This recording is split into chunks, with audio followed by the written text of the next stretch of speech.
Hi guys, welcome back.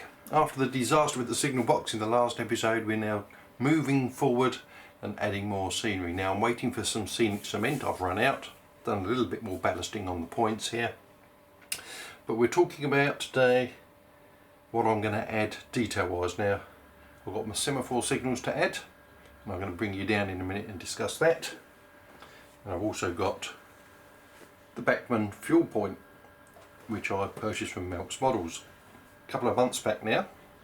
This is what was in the box earlier on that I asked people, wonder what's in this, post arrived, but it was the fuel bay.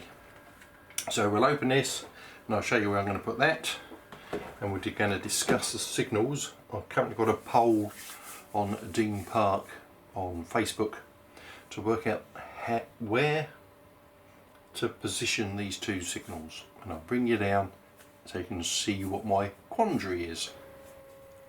Regarding these signals, first issue is because they have such a large bulky box underneath, they can't go in line with each other. So I'm having to stagger them slightly, which is fine. I can't have this one too close to the points, so I've had to bring it back a piece. Just clears the building of the shed there, so that's fine, and he mounts on the ground. Now the question is with this one here, now I can have it sat on the platform top, full height signal as it is, and it's a slightly different height to that one, obviously because it's on the platform. The alternative is, let's get it in there square again, is I sink it into the platform and have it as a shorter platform starter at effectively the same height as the bay signal. So I'm just undecided on what I want to do with that before I stick them in. I've got the holes in the board, I know they all fit under there now. Covered up the other holes in the last video that you might not have noticed, and hidden the errors of my ways. So that is where I am with the signals at this very minute, waiting on suggestions and opinions. I have an opinion, I'm just seeing where it goes on the poll for fun. So that now brings us down to the Melks Models Bachmann Scenecraft fuel point.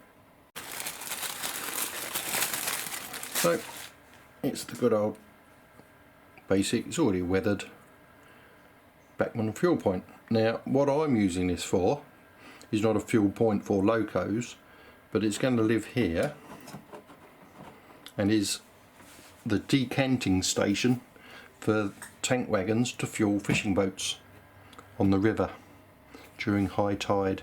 So obviously I've got to build a little quay to go here yet for the boats to moor up to before we get to doing the rest of the river, but this is where it's going to go, so I've got to just lift that up a bit, which is why I wanted the railings to go along here, just to help prevent my workers from falling into the river when they're working on the wagons.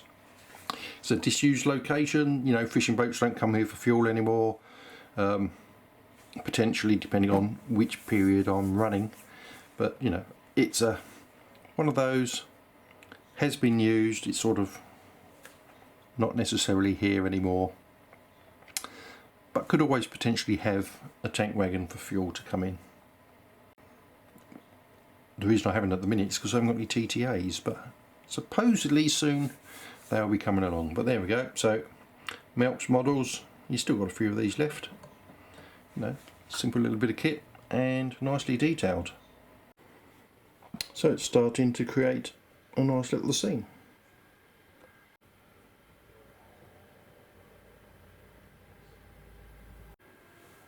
And to protect the environment from diesel spills, what I'm going to do is create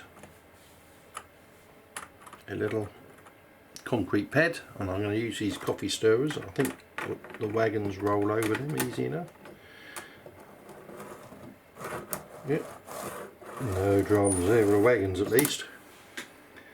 So I'm going to trim the ends of the round bit. Use the scissors.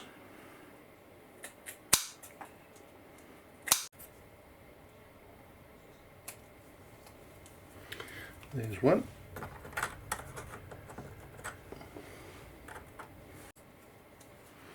There's two. They go in there, and then I'll add another 2 on the outside. One will go there.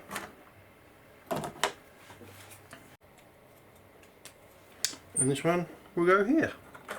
I'll just trim that to go around the base and set them in. Do you remember these catch pit lids and covers? Now this is the bit that goes in the middle of the track over here, but any spillage needs to go down a drain, so I'm going to use these, and I've got a perfect template here for marking out where to cut. So I just draw in there. Perfect. Oh, perfect size hole. So I shall drill and file that out, ready to fit the drain. So now we have the filed out hole in the middle of the concrete pad. What we need to do to make the spillages run to the drain is put a little gully in. Now all I'm using is a 3 square file here, just a little one, and I'm just going to run a little point down the middle there and make a little slot up the middle.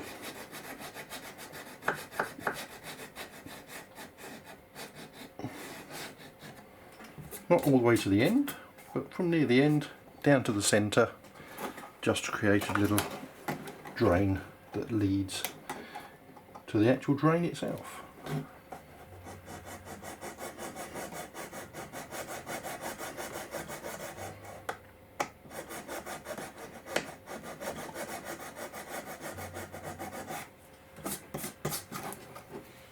Simple as that. Little drain, both sides, to carry this water to the centre. And now the easy bit, we just run a bead of glue up the track and set it in.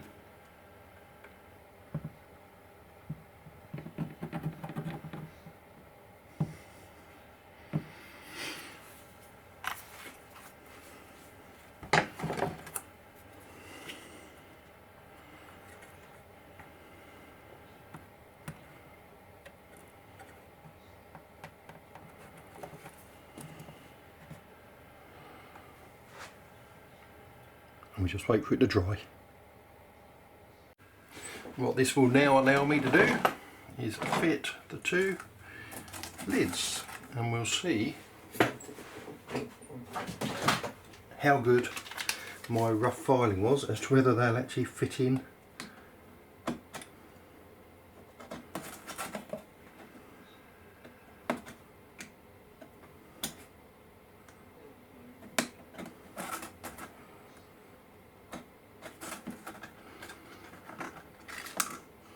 So fitting it in, can I get it back out again to put the glue in? Oh yeah, look at that, beautiful. Slot straight in there, just like that. Now, come on out. There we go.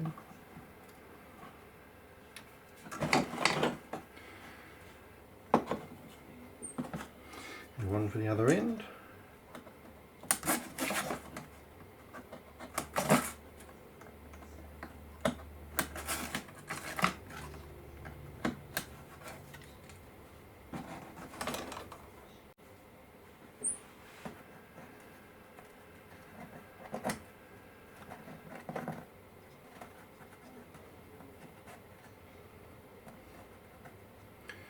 I'm going to have to do a bit of adjustment for that one. And to fix those drains in, I'm just going to use a little bit of PVA. If I can get the lid off. It's been a while since I've been in here. Oh, there we go. Small amount of PVA. Bit of scrap wood. PVA around in the hole.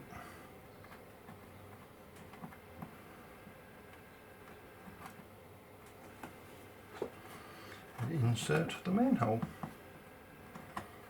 drain cover thing.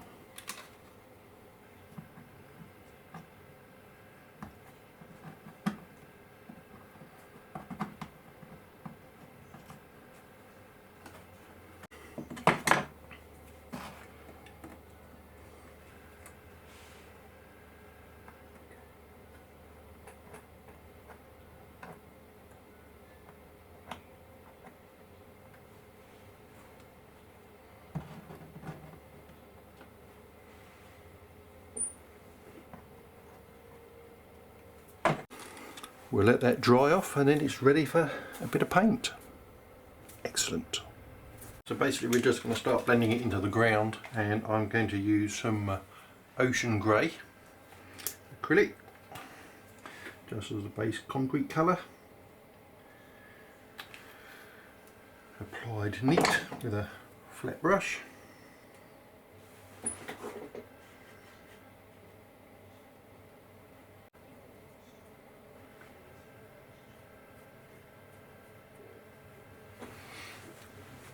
And it just blends in quite nicely like that.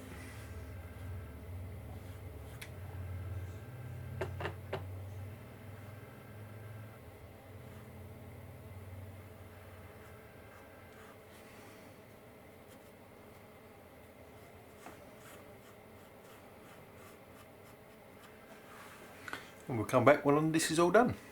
Now that that's had plenty of time to dry, with me flat brush again, oh can't use that one, it's still a bit wet, with a different flat brush I'm going to use the engine fuel stains from MIG and just with my eyes on again just run it all over.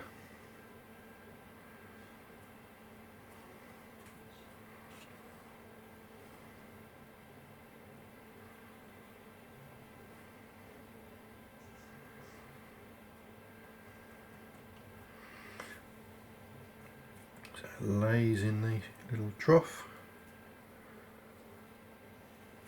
and spreads about.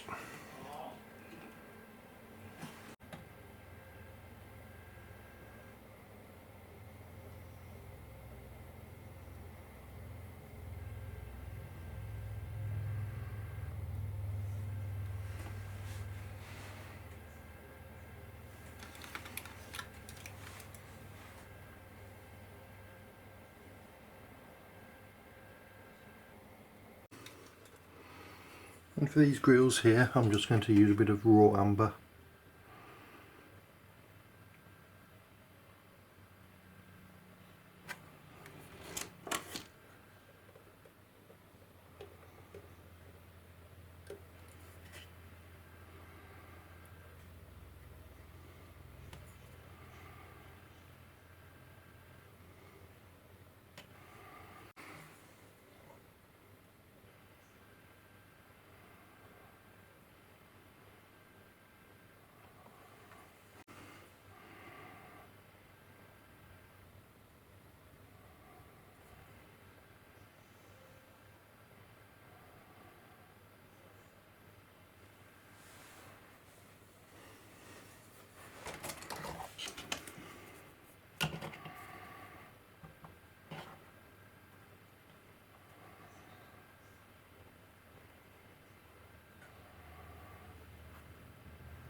Perfect.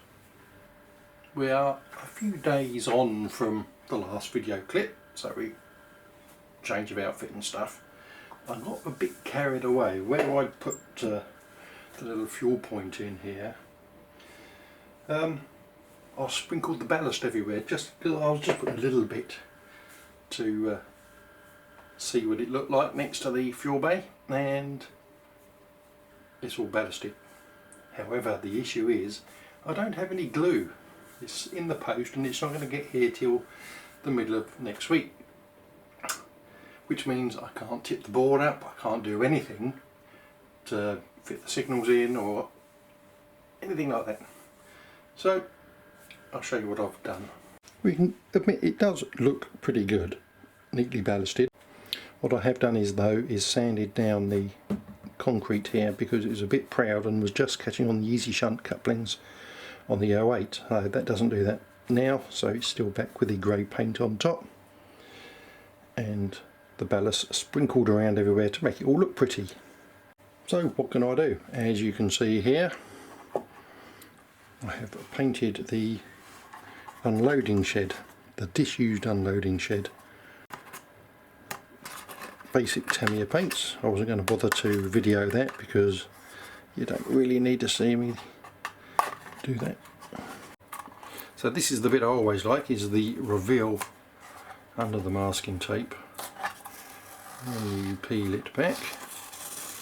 A nice crisp line. You know, this is Tamiya masking tape, it's the good stuff. To be honest, there isn't really much that is better than that.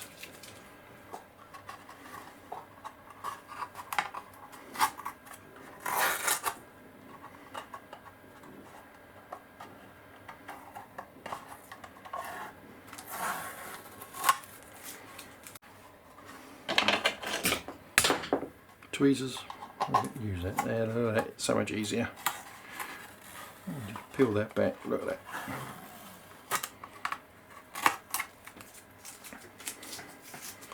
So that is just some olive green acrylic Tamiya paint and some light sea grey for the concrete part. That'll be ready for weathering down. I'm just going to paint the door. Not sure what colour I'm going to paint the door yet, but just a general, probably black will do. Give that a coat of paint and it'll be ready for weathering and sticking on the layout. So we'll leave that as where we're up to until my glue arrives. You know, it's just inconvenient to do much else, so we have progressed. You know, we've got the fuel bay in, we've got the ballast down, the shed has got its base coat of paint. So for the next video, hopefully, fingers crossed, the glue will have arrived. That will be secure. We can get on with weathering the discharge shed and building the conveyor cover that goes on the side of the building that would take whatever's dropped in the shed out to the cement works, brick works, or whatever it was over the back. But yeah, that's what we'll do next time. We'll get some more ground cover down on the front of the layout while I work out what I'm doing there. I'm waiting for some lights also in the post. Got some yard lights, so the lights I want to put on the station, on the platforms. It's starting to come together and it's visually coming together quite quickly. And I've also ordered something that's going to go over in the back corner here. It's another 3D printed building, but I'll give you the details of that once it arrives, and that will be a few weeks. So that little back corner there will continue to be left. I've got to make a few more trees once I've got this conveyor in to fill up this area.